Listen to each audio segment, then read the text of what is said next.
Kesehatan adalah keadaan sejahtera dari badan, jiwa, dan sosial yang memungkinkan setiap orang hidup produktif secara sosial dan ekonomis.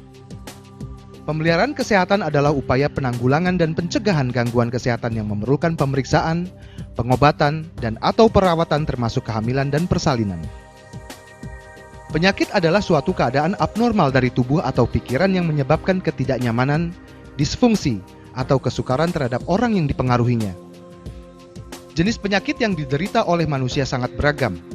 Ada penyakit disebabkan dari dalam tubuh manusia maupun dari luar tubuh manusia seperti kegagalan fungsi organ tubuh, bakteri, kuman, racun, virus, atau keturunan. Penyakit yang umumnya paling sering diderita oleh rakyat Indonesia antara lain adalah diare, dermatitis atau penyakit kulit, demam berdarah, sakit kepala, atau migrain.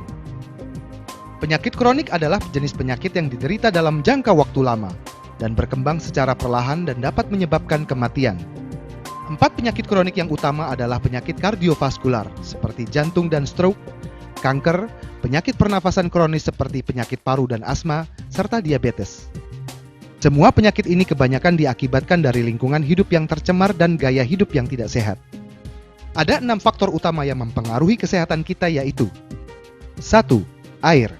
Air bersih adalah salah satu jenis sumber daya berbasis air yang bermutu baik dan biasa dimanfaatkan oleh manusia untuk dikonsumsi atau dalam melakukan aktivitas mereka sehari-hari, termasuk diantaranya adalah sanitasi. Manfaat air untuk tubuh diantaranya berfungsi untuk menjaga kesegaran, membantu pencernaan, dan mengeluarkan racun. Untuk konsumsi air minum menurut Departemen Kesehatan, syarat-syarat air minum yang baik adalah tidak berasa, tidak berbau, tidak berwarna, dan tidak mengandung logam berat. 2. Udara. Udara di bumi memiliki beberapa unsur yang sangat dibutuhkan oleh kehidupan manusia. Salah satu unsur yang paling penting adalah oksigen. Kita bisa hidup beberapa hari tanpa makanan dan air, tapi tidak dapat hidup selama 4 menit saja tanpa oksigen. Bahkan sel-sel otak kita akan mati bila dalam waktu 15 detik tanpa adanya oksigen. Setiap sel di dalam tubuh manusia membutuhkan oksigen untuk membelah, untuk bertumbuh, dan untuk sel tetap hidup. 3. Olahraga. Olahraga adalah aktivitas untuk melatih tubuh seseorang, tidak hanya secara jasmani, tetapi juga secara rohani. Banyak sekali manfaat olahraga bagi kesehatan tubuh kita. Olahraga sedikitnya 10 menit setiap hari membuat mental menjadi lebih sehat, pikiran jernih, mengurangi stres, dan memicu timbulnya perasaan bahagia. Selain itu, manfaat olahraga bagi kita membuat peredaran darah menjadi lancar, membakar lemak dan kalori, serta mengurangi resiko darah tinggi dan obesitas. 4. Makanan dan minuman.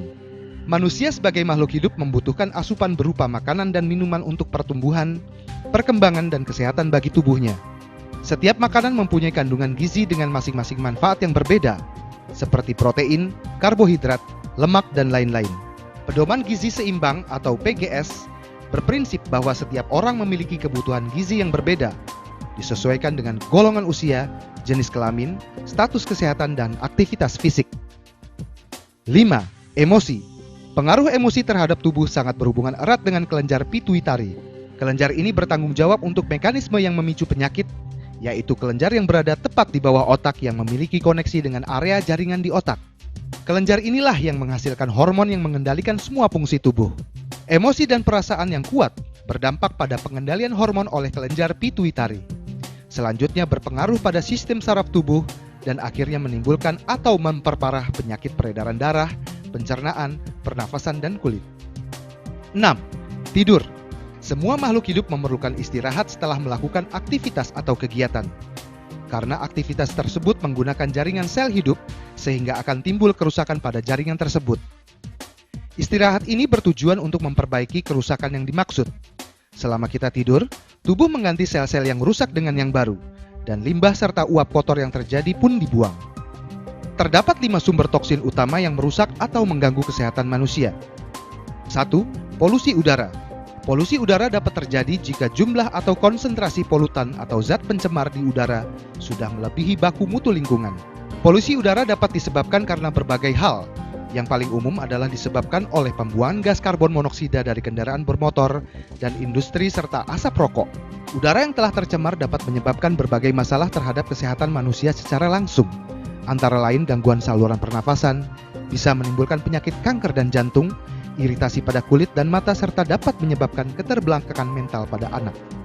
2. Polusi air.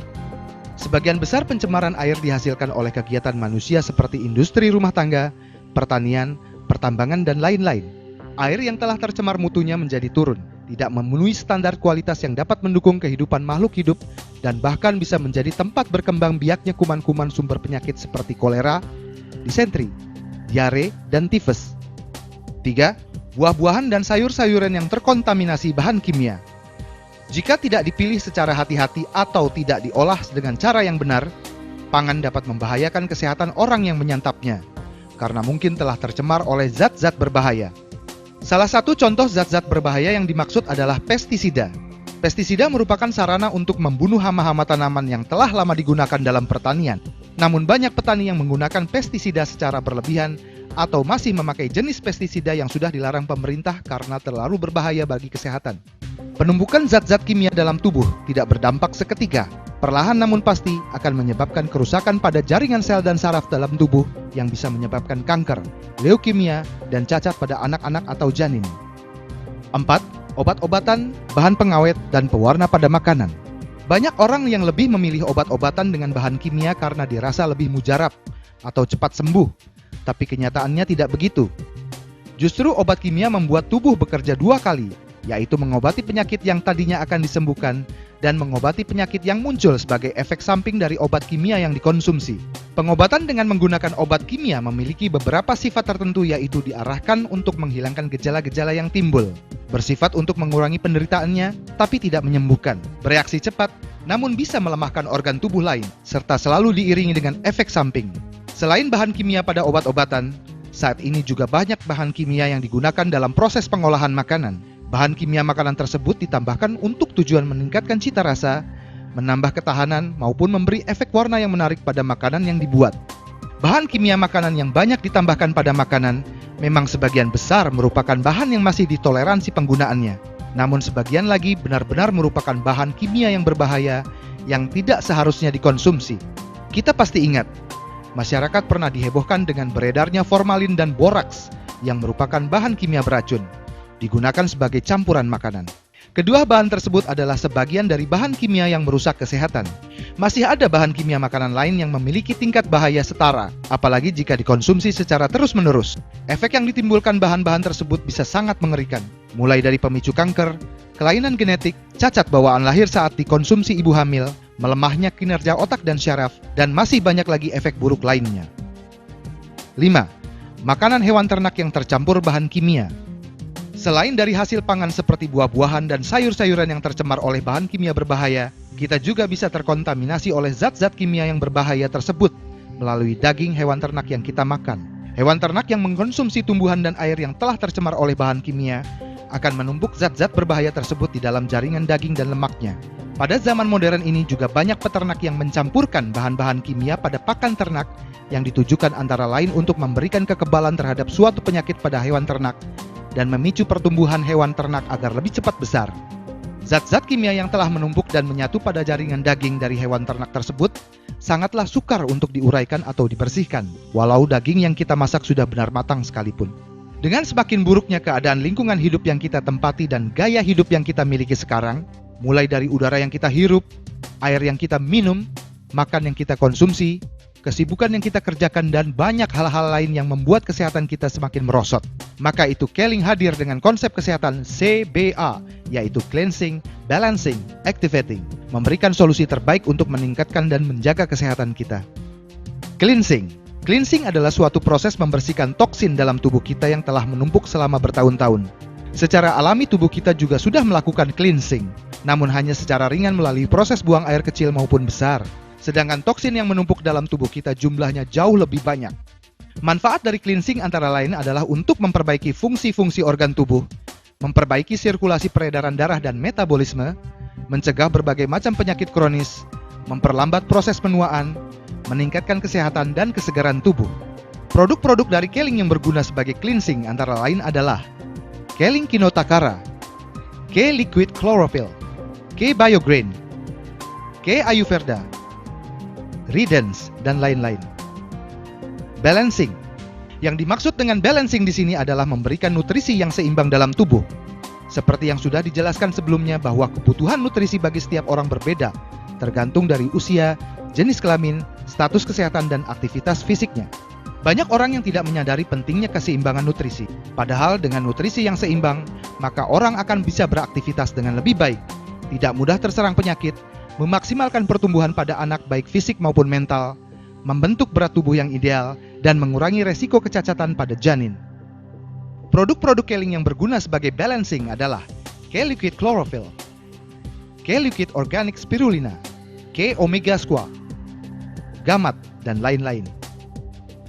Activating. Proses ini bertujuan mengaktifkan sel-sel tubuh untuk mengoptimalkan penyerapan nutrisi dalam tubuh. Caranya dengan meningkatkan pemasukan nutrisi ke dalam sel tubuh dan sel darah yang membantu regenerasi sel darah merah dan meningkatkan kadar oksigen dalam darah, menghambat proses oksidasi dan menstimulasi regenerasi sel organ tubuh untuk bekerja secara optimal dalam meningkatkan sistem kekebalan tubuh terhadap penyakit.